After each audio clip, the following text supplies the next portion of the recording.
All right, Media 10 class, you're probably wondering, how do I do this 25 and 25 thing? I'm going to show you exactly how. We're filming everything you see today on a cell phone.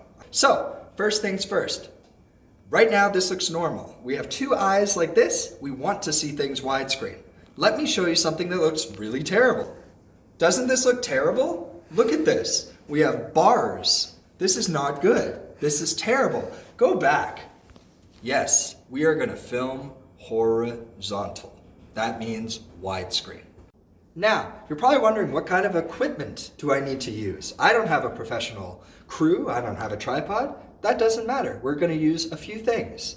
You're going to use your cell phone. You'll need something that's kind of hard, like a box, or I'm going to use something like this, and you just need some tape. Just to make sure we have some height on the thing, we're going to use a tall table like this.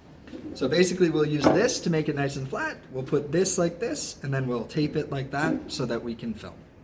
All right, it can all be done. Beautiful day. Here's our camera setup. Here's our location, intentionally picked, and we're just gonna press play and do our recording.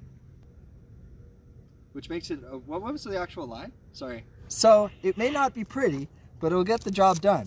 Tape and something hard. And we'll tape that in place, bada bing, bada boom. Notice the horizontal, because if we don't go horizontal, our image is going to be horrible. I brought a table, I brought this, and I brought some tape. Check it out. Cut. Now, remember how I was talking about location? Believe it or not, there's more than one location in the world. So I'm going to walk to a different one and film a second one to show you how it works in different places. Follow me.